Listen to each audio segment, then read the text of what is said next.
So Doug, we gotta ask you this. September 14, how excited are you about the whole card? I'm very excited. Obviously, it's all about the main event and the co-featured bout. The co-featured bout is, well, the co-featured bout is the fight, the hardcore fight fans. exactly. That's Lucas Matisse against Danny Garcia, the two best junior welterweights out there, two guys who can punch, two guys who are young and in their prime, two guys who've also got a little bit of craft to their power. So it's going to be a quality explosion. That's a combustible matchup. And it's for the hardcore heads. We know who they are. Casual fans are going to learn about them. But it's good for the sport that, you know, the most popular Mexican fighter is fighting the most popular American fighter, and it's a huge event, and it's going to do big business. So that's healthy for the sport, makes the sport look good, and I actually think the fight's going to be good. I think it's a competitive fight. Your prediction for those two fights? You remember when you kept asking me my prediction on Mayweather-Guerrero, and it never changed from start to finish? Guerrero had no chance. Canelo, it's different, and it's because this fight has taken place over 147 pounds. I don't think Floyd is a junior middleweight. I mean, there's a 30-day WBC mandated weigh-in. He was 166, if I'm not mistaken. Canelo was 166 and change, and Floyd was 150 and change. Now, a month before the fight, and you're 150, you're a welterweight. You're a welterweight who could probably weigh in at like 143 and be okay. It's a bit of a gamble for Canelo to melt down from super middleweight to below the junior middleweight, limit. He's got to get down to 152. But guess what? He just turned 23. When you're young, you can do that kind of thing. I mean, what did he weigh in for Trout? Did he weigh 154, 153? So okay, so he can do it. Being young, I don't think he's going to drain himself.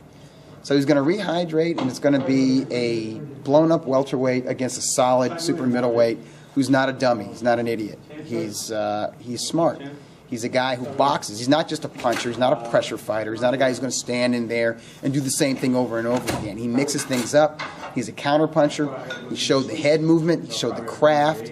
He showed the counter-punching ability, the speed and accuracy that was able to catch Austin Trout, who I think was one of the best junior middleweights out there. Somebody I think could compete at 160 pounds on the world-class level, and I thought he won that fight. I think one of the scorecards were controversial, but I thought the right guy won that fight, and I think he grew a lot in those 12 rounds. It was just in April, late April in San Antonio, and what an atmosphere that was. I think it's going to be even bigger atmosphere, obviously, at the MGM Grand Garden Arena in Las Vegas on September 14.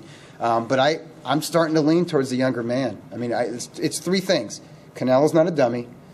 It's a young man's game, and there's a reason we have weight classes. You're the only boxing expert, boxing aficionado on the planet that says Canelo legitimately has a shot. People got blinders on because Canelo, he has been hyped a lot. He's been built up to an extent, not as much as people think.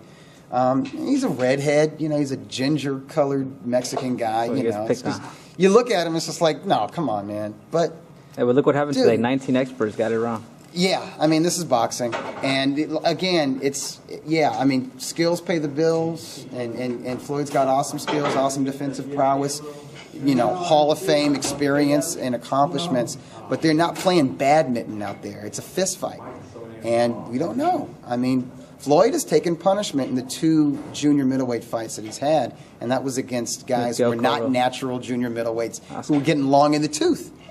Let's just face it, Oscar De La Hoya, 2007 version, that's not prime. That's at least 5 or 6 years past prime. And Canelo was thought to be a spent bullet, and everybody thought he was a shot fighter going into that fight with Mayweather. So if Mayweather does win, do you give him more props and more Absolutely. respect? I give him a lot of props. I think this is a risky fight. I mean, to an extent, he's getting Canelo at the right time. Canelo obviously hasn't reached his ceiling. He's going to learn more. He's only, just turned 23. But it's dangerous because he is a natural junior middleweight. He's got a lot of experience for a young guy, and he's not an idiot. He knows how to box. So it's a dangerous fight. I mean, really, he's like fighting a middleweight. What weight do you think he'll come in?